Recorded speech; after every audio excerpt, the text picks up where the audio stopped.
உங்கள் குரல் பகுதியில் உள்ளூர் செய்திகள் சிலவற்றை பார்க்கலாம். புதுக்கோட்டை மாவட்டம் ஆலங்குடி அருகே காவல்துறையினருக்கு எதிராக மக்கள் சாலையில் மரங்களை வெட்டி தீ வைத்து போராட்டத்தில் ஈடுபட்டனர். மாங்காடு கிராமத்தைச் சேர்ந்த ராஜேஷ்குமார், மோகன் ஆகியோர் இருசக்கர வாகனத்தில் சென்றிருக்கிறார்கள். அப்போது வாகன சோதனையில் ஈடுபட்ட காவல் ஆய்வாளர் கரிகாலன் அவர்களுடைய வாகனத்தை மறித்துள்ளார். இளைஞர்கள் இருவரும் நிற்காமல் சென்றதால் கையில் இருந்து லத்தியால் அவர்களை தாக்கியதாக கூறப்படுகிறது.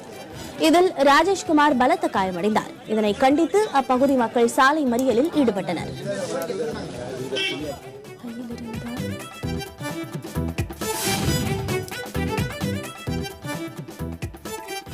விழுந்து அடிக்க வேண்டியது அடிச்சு இந்த மாதிரி பெரிய லெவலில் அடிபட்டு அந்த பெண்ணுக்கு மண்டையில காயப்பட்டு அவன் இப்ப உயிருக்கு போராடுற நிலைமையில இருக்கு. இது காவல்துறை போலீஸ்கார அடிச்சதுனால தான் இந்த நிலைமை நடந்திருக்கு. இது கண்டிப்பா நாங்க கண்டிக்கிறோம். அது பயந்து வண்டியில் வந்து போயிருக்காப்ல போறவங்களுக்கு ஒரு போலீஸ் இருக்காப்ல போய் அடிச்சிருக்காப்ல அடிச்சு அப்படி நெத்தியில் ஓடியில் அடிவிட்டு எழுத்து வண்டியில் மோதி கீழே விழுந்து இந்த பையன் ஆக்சிடென்ட் ஆகிட்ட பையன் ஒரு பையன் முதல்ல கொண்டு விட்டாலும் கொண்டு போயிருக்காப்ல. இது பல முறை சொல்லி கட்டி கேட்கவே இல்லை, இன்ஸ்பெக்டர் கேட்கவே இல்லை. நெல்லையில் 50 ஆண்டுகளாக கிடப்பில் இருக்கும் கருப்பாநதி இரட்டை குளம் கால்வாய் திட்டத்தை நிறைவேற்றக் கோரி விவசாயிகள் மாவட்ட ஆட்சியர் வளாகத்தில் ஆர்ப்பாட்டத்தில் ஈடுபட்டனர். கருப்பாநதியில் இருந்து சாம்பார் வடகரை வழியாக ஆலங்குளம் வரை சுமார் 15க்கும் மேற்பட்ட கிராமங்கள் பயன்பெறும் வகையில் இரட்டை குளம் கால்வாய் திட்டம் காமராஜர் ஆட்சி காலத்தில் தொடங்கப்பட்டது. ஆனால் இந்த திட்டம் இதுவரை நிறைவேற்றப்படவில்லை என விவசாயிகள் கூறியுள்ளனர். ஆத்தூர் தொகுதியில் தனது வெற்றி உறுதி என்று அமைச்சர் நத்தம் விஸ்வநாதன் தெரிவித்தார். திண்டுக்கல் மாவட்டம் நிலக்கோட்டை தொகுதி செயல் வீரர்கள் கூட்டத்தில் அவர் பங்கேற்ற போது இதனை தெரிவித்தார்.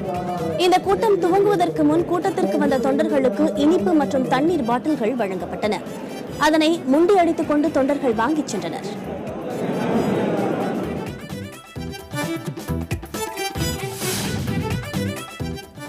திருச்சி மாவட்டம் மணப்பாறை சட்டப்பேரவை தொகுதி அதிமுக வேட்பாளரை மாற்றக் கோரி பொதுமக்கள் ஆர்ப்பாட்டத்தில் ஈடுபட்டனர். இத்தொகுதிக்கு தற்போதைய அதிமுக எம்எல்ஏ சந்திரசேகர் மீண்டும் வேட்பாளராக அறிவிக்கப்பட்டுள்ளார்.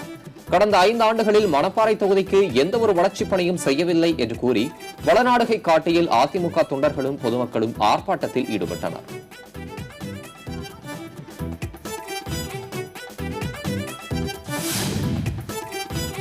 மயிலாடுதுறை சட்டப்பேரவை தொகுதியை காங்கிரஸ் கட்சிக்கு ஒதுக்க கோரிக்கை விடுக்கப்பட்டிருக்கிறது. நாகை மாவட்டம் மயிலாடுதுறை சட்டப்பேரவை தொகுதியில் போட்டியிட திமுக முடிவு செய்திருப்பதாக தெரிகிறது. இதனால் தொகுதி பங்கீட்டில் மயிலாடுதுறை தொகுதி காங்கிரசுக்கு ஒதுக்கப்படவில்லை. இந்நிலையில் இந்த தொகுதியை காங்கிரஸ் கட்சிக்கு ஒதுக்க வேண்டும் என்றும் இந்த தொகுதியை காங்கிரஸ் தலைமை மீண்டும் பெற்றுத்தர வேண்டும் என்று கோரி நாகை மாவட்ட காங்கிரஸ் கட்சி நிர்வாகிகள் ஆர்ப்பாட்டம் நடத்தினர்.